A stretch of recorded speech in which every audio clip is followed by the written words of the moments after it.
it's a team. And so for me, I enjoy the cattle side. I enjoy the grass side. And I understand some of the science, but having somebody like you guys that can really get it like just super deep into the science and know that we're pulling in the same direction. This is an episode you do not want to miss. Let's get started. We want to welcome you to the Soil Talks podcast. Today, we're going to dive deep into Ballantine Farms out in Durango, Colorado with the general manager, Joel Leman. Joel, thanks for coming on today. Thank you, Brandon. Pleasure to be here.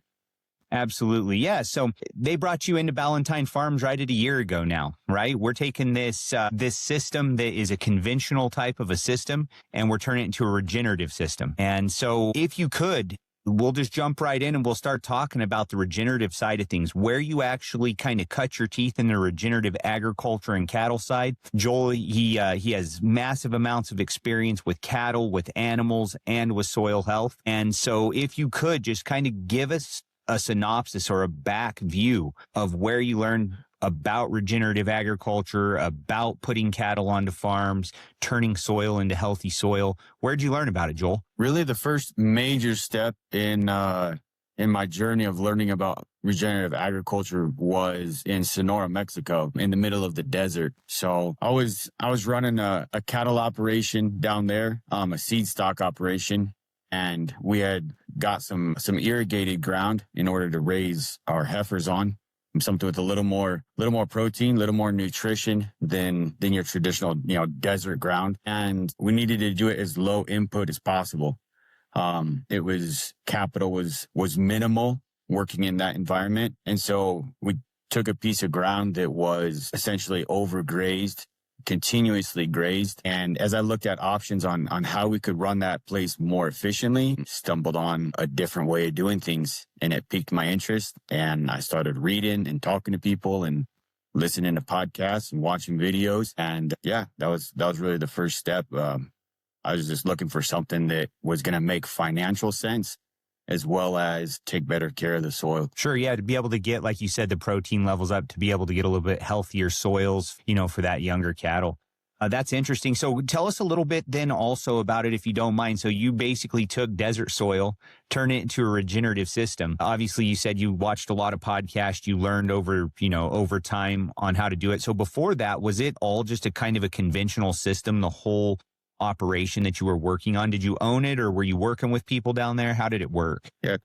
I was actually managing the ranch for a larger corporation, and the majority of the ranch was not irrigated, just desert ground. So cactus and sparse grass throughout rocky terrain. And so that side of the operation stayed pretty much the same, but we got about 40 acres of irrigated ground. It was on a river bottom, so very sandy. And that ground, before we purchased it, was just grazed as one big section. So it was cleaned off. It was, down to the dirt all the time, and let the cattle just kind of nibbling the tips of whatever grass was sprouting. And so as we took that over, then my goal there was to have as many head as possible. I wanted to be an operation. And so I knew that I needed to allow in what was happening. And so that's where rotational grazing started coming in. And we started to manage the ground in a way that really minimized our fertilizer inputs because of how we were grazing it, how we were using the cattle as a tool to benefit that. Well, that's perfect. Yeah. So just explain to us a little bit, whenever you did that and you started to do rotational grazing, mob grazing, whatever you want to call it, at the end of the day, how did you guys do it in the middle of the desert? Did you guys set up electric fences? Like, how did you accomplish that? Or what did the operation kind of look like in order to get that rotational grazing and not only that, but the mob grazing type of situation going out there in the desert? In the center of the property, there were some pretty big cottonwood trees. And I knew that, in the Sonoran Desert, we needed the cattle to have opportunity to get the shade when needed in the middle of the day. And so I put my water tanks there. I put my salt mineral there. And then I basically from there had an alleyway running from end to end. And then, so I had half of it on one side of that alleyway and half of the property on the other side of that, 10, 12 gates on either side. Okay. And then with electric fence, I would partition off, or depending on what season we're in, but sometimes we're moving every 3 days, sometimes every 2 days, sometimes every day. And when growing was really just kicking off and going quick, we're actually rotating 2 and 3 times a day. And so I would set up the daily pasture with electric fence, which would lead back to that alleyway, and then they could walk in that alleyway back to shade, water, whatever else they needed. And so we would just go around the circle, 30 to 45 day rotation. And down there, we could do that year round. So there was kind of a warm season, cool season. So there's different grasses that were always kind of coming in to being lush and pushing hard, but there wasn't a season like there is up here in the States quite a bit. You know, you get into the winter, stuff freezes and then just kind of sits there for the winter. We could grow grass year round. It was just a variety of grasses that thrived at different seasons in the year. Gotcha. Yeah. So like you said, here in the States, sometimes we have those dormant periods, which soil ecology, it slows down. You know, there's things, so it kind of puts you on pause over the winter and then you get a re-ramp back up. But what did you notice when you started to actually see like that desert soil turning around, you know, from the rotational grazing, putting the cattle on there? What did you start to notice first that really was like, yep, you know what, this is, you know, everything I've watched on YouTube or whatever that may be, these podcasts, listening to it, yep, this is actually working out here. What were some of the telltale signs of it? I mean, the main thing that I watched was just what was thriving. So in the beginning, you know, we had pigweed or amaranth, we had malva. We could say all the names in Spanish and maybe not as much in English just because that's how I learned them down there. But we had what would be considered weeds, you know, above our heads. So when we were putting out electric fence, we were having to go out with a machete ahead of time and cut a path in order to put up that hot wire. And then we would graze it intensively. We'd push it hard. We would really hit it hard and then move on. And so, you know, I would say probably starting out, we were looking at 10 to 15% of our plant composition was going to make a grass or two. And the rest of it was just thistles and other weeds, forbs. And then really within the first life cycle of the plants, so if I'm within the first season, we knocked it back enough that stuff wasn't going to seed. You know, we had some pretty thick stalks and stuff out there, but we were able to trample those well just because of our density.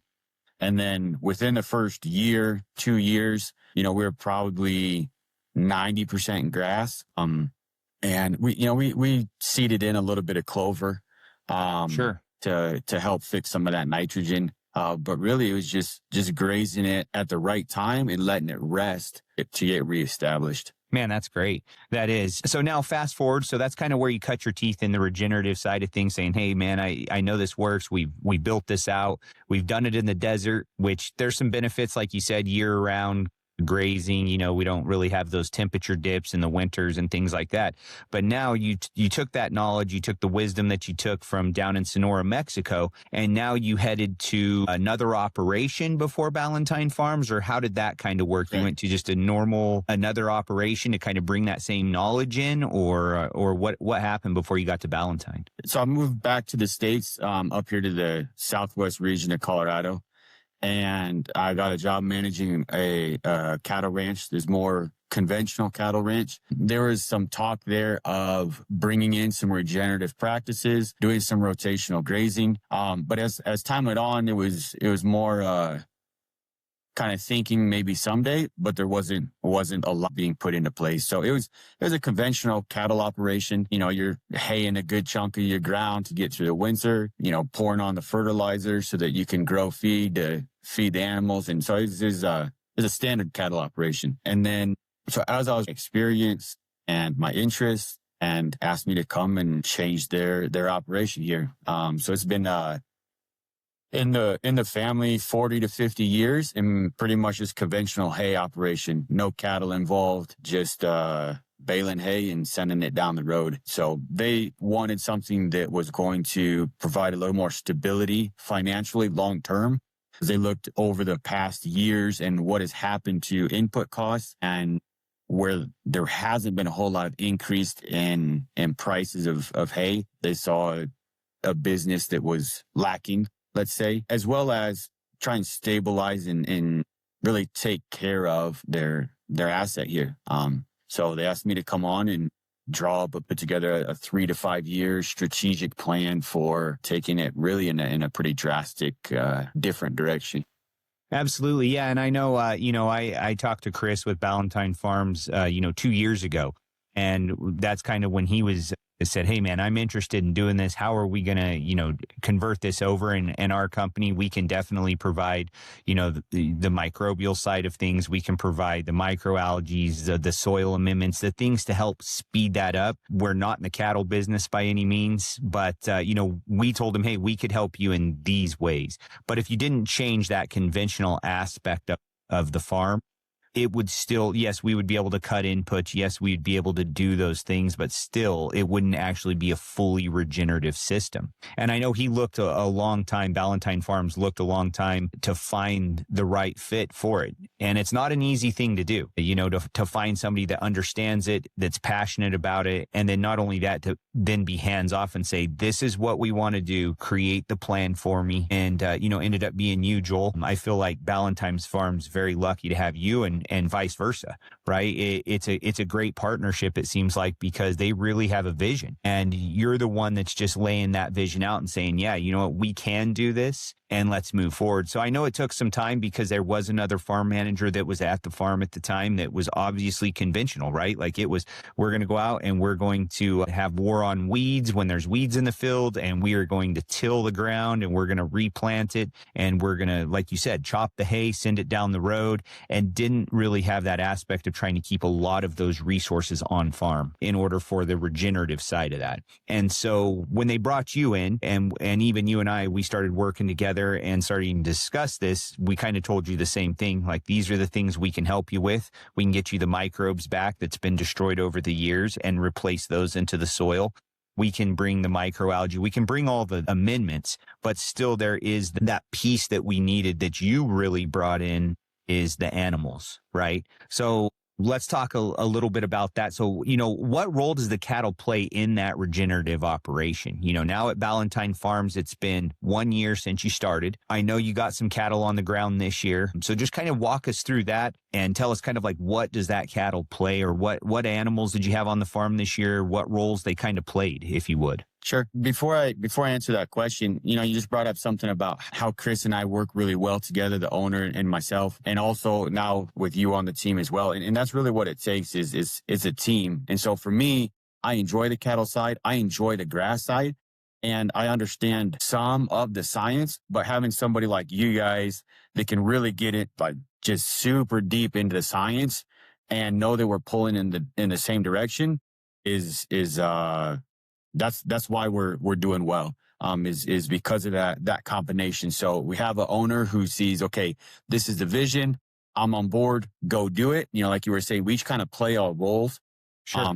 And that's why the system moves forward, because we each have our strengths and we're working together that way. And so I look at the same way. So growing grass is kind of just the first step. But then what do you do with that grass? Grass that's never taken back, that's never kind of chopped at a little bit, either by a machine or by an animal, is going to grow stagnant. It's just going to sit there and you're not getting any production out of it. It's actually good for grass to be grazed. And so what we did is, it's a long transition. We're not going to do everything in the first 3 months. And so we're slowly establishing, perennial grasses as well as legumes in our pastures. And so this first year, there was a lot of new seed coming up, and we're looking to hit that real hard off the beginning. So we kind of went through the whole grazing season without any animals. And then we partnered with another local ranch. They brought in about 250 head of cattle. Yeah. So, since you guys had the cattle on the farm, other animals on the farm, how did you guys manage the cattle this year? Was it utilized with electric fencing and you guys set up paddocks? How did you guys do it? I'm interested to know that, because I know it's a laborious task, usually taking care of cattle. There's a lot that you got to look into and look after. So how did you guys manage it this year, on Ballantine Farms? It's pretty standard to use electric fence to kind of partition off certain areas of the pasture and then rotate. So that way you can decide when and where the cattle are grazing, allow for that regrowth. And so that's kind of been the tool of choice for regenerative grazing for quite a while now. But more recently, in the last couple of years, really, here in the U.S., it's probably more like 5 to 10 years over in New Zealand, in some of those areas, they're actually using GPS collars on the cattle. So Each cow gets a collar, and then that connects to like a radio tower. There's a couple different systems, but it'll connect to GPS, and so you'll know exactly by satellite connected to your phone where your cattle are at. And then Nice. what you can do is you can draw what's called a virtual fence, and you draw that fence. It's an invisible fence. So as they get closer to that fence, it starts beeping, and then if they go too far, they'll get a kind of a corrective shock that'll turn them around. And frankly, once they try that once or twice, then from then on, the beep is what turns them around. Um, it's a very humane, animal friendly tool, but it saves hours and hours of labor and setting up electric fences, pulling them down. It's obviously wildlife friendly. They don't even know it's there. And so if you're used to putting up electric fence, you're in areas like us here, you have deer and elk running through them. Then you're constantly having to put up fence that you already, put up once, twice. You're taking it down. It can definitely be some major labor costs. And so there's some really big efficiencies that are to be gained by going to collars. Obviously, electric fence is a good step. If someone has 20 cows, I think a lot of the collars you got to have like a minimum of 50 collars probably to kind of start using those in their systems. So the smaller guys, maybe hot wires the way to go. It's better than nothing, I would say. But yeah, so the cow that we had come on, they already had collars on. They go to the high country, they go to the national forest permits in the summer. They're used up there to help locate. And then we use them down here to kind of split our ground up and not graze everything at once where they're tracking and trailing all over the place. Just kind of graze in about 30 acres at a time and move through the property. So huge labor savings, both on being able to set up those virtual fencing, but also on location. And frankly, it's peace of mind as well. You can wake up in the morning, and if you're not right on site, you can have your morning coffee, look at your phone, all the cows are in, they're not running down the highway, and you can just sit back and have a second cut. Yeah, no, that's nice, man. I tell you, and that's one of the major things. Like I said, it's a laborious task sometimes handling cattle and dealing with it. It's important. And what's neat is it kind of sounds like not only is it a management device, but it's a training device. So you kind of get a twofold type of, a benefit from it. Yes, it's going to train them. And it's like you said, it's humane. Yes, it'll shock them, but then they learn from those beeps. And that, I tell you, that can really help. I feel like the guys that are wanting to jump into that regenerative space and have cattle on their properties and things like that, but they just maybe don't have the amount of labor that they need to be able to manage them and move them and those types of things. So that's amazing, man. That's a great tool, and I'm sure that it's going to be used more and more as time goes for managing cattle and animals. So that's really neat. Definitely. I can't see into the future, obviously, but my own personal opinion is within 5 years, you're going to see the vast majority of cattle owners with these collars from one company or another. I think it's a breakthrough in technology, and you're going to see it used more and more, and it's going to become cheaper and cheaper and more readily available. Absolutely, especially with the way technology is going, right? It's perfect. And the next thing you know, there'll be AI tied into it. It's going to tell you where to graze, and before you know it, it's all going to be tied together, right? Yeah. But at the end of the day, so you had the cattle on there, you've had animals on there, you've started this whole regenerative process of turning the farm over now, right? From that conventional farm, that conventional mindset over to this regenerative, regenerative farm, regenerative ranch. What are some things that you would say, some, stumbling blocks, things like that you would help others avoid? Like if somebody's wanting to jump into this and they're saying, hey, look, you know what? I'm a conventional guy, but I want to go this route. What are some of the bigger hurdles, or maybe even your biggest hurdle that you would suggest? Like, hey, you know what? I can help you here. This is something you definitely want to avoid. I think that's important for guys that are, just coming into it. To just kind of shoot everybody straight. It's not a simple thing. So it's very doable, but it's not just hey, just watch these 3 things and you'll be successful. It's a totally different paradigm, and like I said, it is very doable. So I would say one step to moving forward in it is tie yourself to knowledgeable people. Build a team around you that know soil science, that know cattle, that kind of figure out where your holes are at, and get good people on your team so that as you move forward, you're more chance of success. One of the big hurdles that I see, frankly, is people are very concerned with what the neighbor thinks of their property. And so a lot of times they're managing their ranch, they're managing their land with the neighbor's perspective in mind. What will they think if I leave too much grass there? What will they think if I'm not managing it like everybody else? So everybody else is cutting hay at this time, and I'm not cutting hay. What are they going to say down at the coffee shop? And so that's frankly that is a major hurdle, is just moving in a direction that the majority of people aren't going at the moment. Sure. It's kind of like that mindset, I guess, right? You got to be able to say, hey, I'm stepping on the other side of the fence and I believe in it and I'm going to go for it. I mean, that's the easiest way. That's it. Social pressure can definitely be a hurdle. The other hurdle, I think, is also, let's say, more of a mental hurdle than a physical hurdle, but it's really shifting our perspective towards investing in the future, long term. So we're not going to try and take everything we can this year and then do the same thing next year and then do the same thing next year. We're going to see what can we invest in the soil this year, not just monetarily, but what labor, what organic matter, what can we put back into the soil? How can we protect our soil so that we're setting building blocks for 2 years down the road, 3 years down the road, 5 years down the road. And that's difficult because there's bills that are due this year. There's loan payments that are due this year. And so it's a hurdle to get over to start having a 5-year and a 10-year and a 20-year vision. Absolutely.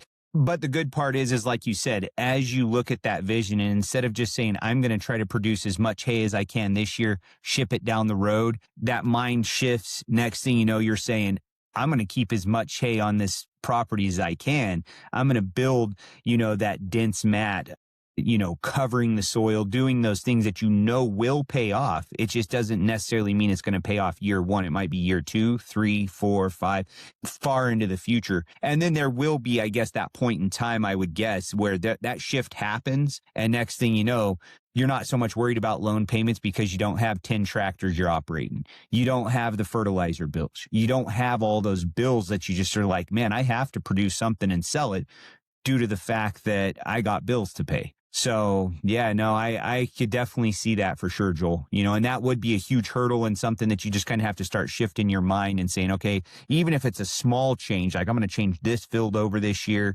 get the economics down, then move on. I could definitely see that. And then not only that, but like you said, building a team, anything you do, and you understand this, you're in business, I know as well, but you have to have accountants, you have to have attorneys, you have to have the team of people that you need to surround yourself with. And I like that you said that you have to have that team built, the science side of it. Somebody as yourself that understands the cattle and the animal side of the whole operation, how to start cutting things out and what to look for. So it's multiple people that are involved in it. So that's great. And then I think just moving on now, what's kind of your vision? You're into it for a year now. You're saying, hey, it looks a little messy, right? The weeds are a good thing at this point due to the fact that we know we're healing the soil. The soil's going to start coming around. Now let's look out, say 12 to 18 months. What is your vision? What do you want visitors to see, or what do you want people to see in Ballantine Farms, would you say, in like that 12 to 18 month period? What kind of changes? How are those visitors going to feel when they come onto the farm, say in 12 to 18 months? I think some of the first differences that we'll start seeing is going to be as we come into next spring, because of the stubble and the grass layer that we left established and intact this year. So by leaving that, as we come into next spring and snow starts to melt, I think we'll see a quicker green up in the spring. But I think as well, as kind of how the seasons work here, we'll get our snow melt, and then we kind of have a gap until our irrigation water gets turned on in June. And usually that's pretty hot and dry. So May is going to be pretty hot and dry. And if you don't have irrigation water to put on, that can really set stuff back. And I think we'll see some real progress in the growth of our grass even through May, because we're protecting that moisture there from, late winter, early spring. So I think that's kind of one of those first signs of a shift that we'll see. And then our plan here is go through this next year and focusing on growing and establishing that grass still, giving it the rest and sort of the space it needs to grow. And so we'll do our testing in the spring. We'll obviously be in touch with you and looking at, using the DNA test and stuff like that. What kind of biologicals we're going to put on?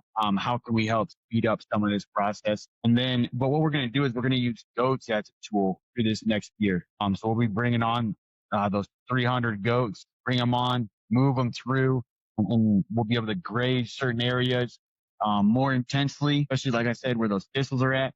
But really, we'll go over all the pastures and let them kind of knock back some of the stemmy, kochia weed, bindweed, different things like that that are coming up. Give that grass a little space to grow. So they're selectively going to go after those forbs, and as long as we move them off quick enough, they actually won't touch that grass. If we leave them there hard for a long enough time, they'll get down to the grass. That's kind of the last thing. So we'll use that kind of like strategic grazing, and then into the fall, we should have a pretty well-established sod.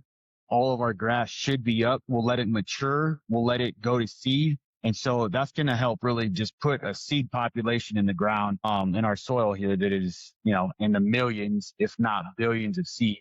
We'll bring cattle in and then we'll graze it before winter again. And then 2027, then we'll start looking at how do we bring in a herd and we'll start grazing here year round. Just because financially long term, it makes more sense for us to maintain our own herd year round than to lease out to somebody else. So we're kind of using that as a 2 to 3 year plan, 2 to 3 year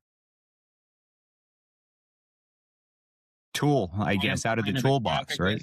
Yeah. Tool, absolutely. And really the biggest thing there is just the flexibility. So when you have cattle year round, you're constantly balancing, okay, my cattle need feed, grass needs rest. Do I feed hay? Hay costs. And so it's much more of a dance, and it's doable, and we plan on doing it. But starting out, I want to really overemphasize just really getting our engines roaring when we talk about life cycles in the soil. And so I want to be able to just bring in a bunch of cattle, graze it hard, be done, ship the cattle off, let that grass rest. And then we'll come back and we'll do that again. We'll do that again next year. And I think that'll put us on a solid enough foundation that we can work into purchasing our own herd in 2027. Yeah, and that makes sense. So like we're saying like 12 to 18 months, hopefully those goats will come in. They'll knock back the weed pressure, not see as much weed pressure, let that grass establish. And then, like you said, if you were just to make that decision in 2026 to say, hey, we're bringing in right now, right here, we're going to go buy our own cattle, our own herd, then you do start to run into that. And that's some of that mindset shift, right? Like you have to be able to be like, okay, I don't necessarily need the herd today, or next year. I can wait another year to make sure that the soil, the grass gets caught up, everything's in the best possible shape in order to go do that. Or you'll go back to, I would guess, depending on potentially hay from people, going out and actually having to source more and more things from the outside just to keep that herd healthy and growing and things like that. So I definitely see that. That's great. And it's going to be an interesting shift to see. It's like you said, it's a dance, right? Like, what are we going to do to really help the soil, to help that grass come up? And as that dance gets better and better, 2027, it sounds like. So, that's approximately where we're looking. 18 months out, you guys will have your own herd. I know, like, are you guys preparing for that now then? Are you guys putting up corrals already? Or are you guys putting up some management so you can manage that cattle once you get your own as well? Yeah, it's this first phase is a 2 to 3 year phase. And so it's building a foundation for the future. So that's everything from how we treat our soil, what we're putting into our soil, what life cycles we're getting started and ignited so that they take off. We're getting seed established. And then that's also in the infrastructure. So we're building fence because it was just a hay operation. There wasn't a need for fence. So we're putting up quite a bit of fence, water infrastructure. So there's easier access to water tanks for the cattle, working corral, facilities, squeeze chute, that sort of thing. Yeah, it's all of that's part of sort of phase one to get our base, our foundation established. Yeah, no, that's great. And I know, and we talked before as well, and it's something, that you mentioned just a second ago saying, hey man, there might be millions or billions of seeds even just from the seeding, right? And it's something that we had discussed. I don't know if you've done it or not, or if you've even discussed it with the ranch that had the cattle, but you and I had discussed like, hey, is there a possibility that we could take even cover crop seeds? Because really the goal is to keep tractors off the field, right? Like to minimize that impact as much as we can, to keep costs as low as possible, meaning fuel, time, all of those different things. And it was something that was very interesting to me that we had spoke about in the past regarding potentially even utilizing some of those cover crop seeds in feed with cattle to allow cattle to be able to go out there and spread that in the fields, just through their manure and through their just normal practices. Have you thought any more about that? Or, I mean, is it something that may happen here, in 2026 or 2027? Definitely thought about it. I've definitely thought about it just because it piques my interest. If there's a way that I can get seed out there that I'm not driving, I'm not using diesel, I'm not using time on, someone on a tractor going around. So the cattle that we brought in this year aren't our cattle. And so it wasn't an option to be feeding them seed and putting it out through the cow. So I haven't personally tested it. But it's definitely something that we're pursuing and going to be at least trying out in the future. I like it. I like it. I think I think it's something that'll work out great, and I'll be excited to see how that works. Maybe share that information with others, or, maybe the other people will even share it with us. Hey, yeah, we've tried this, so we get more confirmation, whatever that looks like. But that's an exciting part to it. And then I guess now moving on, we got that 12 to 18 month window. Your guys are building infrastructure. You're putting things in, really changing Ballantine Farms over to this regenerative showcase, you could say. And that's kind of what the Ballantine family wanted, right? Like that is what they were looking at. They want a regenerative farm. That was the vision, the goal. The great part is, and what I'm excited about is that, really what they want is they want a regenerative educational farm. They want it to be an open book type of a situation where people can go there, other ranchers, farmers, people that are interested in learning about it and learning about regenerative practices, learning about how did you guys turn this around from a conventional hay operation to, a regenerative system with animals, with all of these things. I know some beautiful buildings were built on the property just recently, which will be able to hopefully do some education through. And we're excited about that. We're excited about potentially going down there, partnering a little bit more with you guys, doing education, bringing people in and really spreading the word, letting people know this is possible. We can do it. This is what it takes, and really showing people. Is that kind of the vision that you're seeing as well? Like, is it being kind of a centerpiece for that education? 100%. Even before I was hired on, we were in discussions about what the role would look like and what the vision was. And it absolutely includes a piece of community impact. So our goal is to not just better ourselves and the 600 acres that I'm managing here, but be able to leave an open door for anybody who's interested. So, we're not trying to change the whole world. We're not trying to force stuff on people. We're just leaving that door open, and there's just a wide open invitation to see any and all aspects of our operation as we move forward. And we're not perfect. We don't have everything figured out. So will we have some failures? Probably. And I'm okay. And the Ballantine family is fine if people want to come along for the ride. We're learning as well. So we're open to people coming and listening, and we're also open to people coming and sharing suggestions. But we've got like I said, we've got a good team put together. We've got quite a bit of experience in a lot of different areas, and so I feel confident about our trajectory and what we're doing. And yeah, we do. We have a nice facility here for classroom. Obviously, there's a wide open door for you guys to come do any sort of seminars. People come visit. I've got a great coffee machine, and we can sit down. That's important. Coffee, got to have that.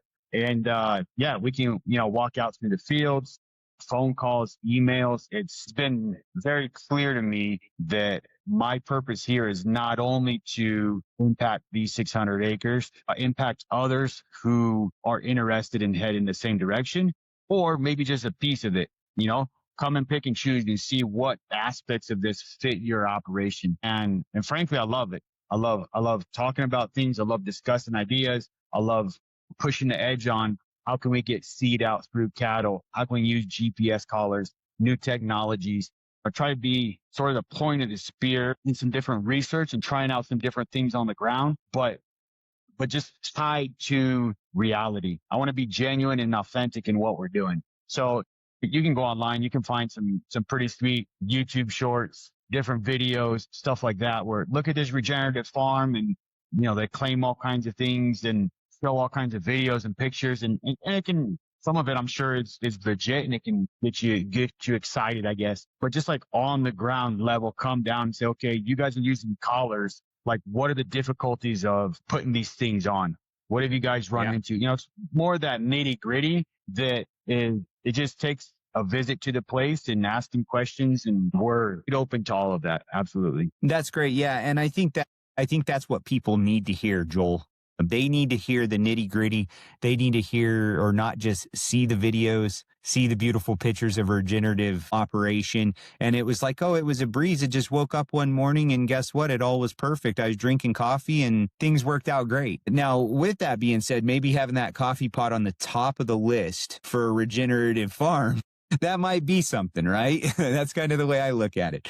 But because that's what a lot of it is. It's the education, it's sitting down, talking, kind of like we had even with our coffee and soil meetings, which you came to here in Montrose at our place here. Sitting down, drinking coffee, talking soil, talking cattle, animals, these systems, like that's the nitty gritty of it. And that's what we're excited about as well. So if people do want to get in contact with you directly, Joel, or with Ballantine Farms, what is the best way to do that? What would you suggest? Is it phone, email? I would guess probably email to kind of get the conversation going and then move into a phone call if it's necessary. No, like you said, you're open book, but what's the best way? Yeah, email is real simple to remember.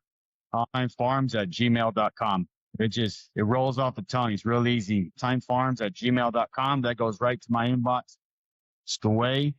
And wherever the conversation goes and whatever's good, I love to be a resource. Absolutely. Yeah. And people also can reach out to us anytime at all. They can reach us at support@rockymountainbioag.com. If you have questions for us as well, we're more than happy to help people out. And that's the most important part with all this. So either way, you're just a great resource. You're a great resource for the farm, not only for the farm, but for the community as a whole. And I think people are going to learn a lot from you. I already have on the animal side of things, and it's something that I get excited about. So we definitely appreciate that and appreciate your time today, taking it with us to sit down, kind of talk the ins and outs of the farm, right? As we pass things forward, it helps others, which is really what we want to do at the end of the day. So definitely thank you very much for being on today, Joel. Oh, thank you. Thank you for your kind words. And it's all about sharing and helping. And I'm excited to see what the future brings for Ballantine Farms and those that are part of the team. Yeah, we are too. We're very excited. And also, I just want to say, definitely like, subscribe, follow this podcast. The next gentleman that we're going to have on is Dr. Kurt Livesay. He's the head of Alchemy Bioscience and Dynamite Ag. He's going to be bringing to the table some more on the biological side and, some more science side of this, of the soil. So definitely, like us, subscribe to it, follow the podcast. We're going to just continuously just give more and more information. So again, thanks a lot, Joel. You have a great day, and we look forward to the next one. My pleasure. Have a good one. You too. Take care. Thank you.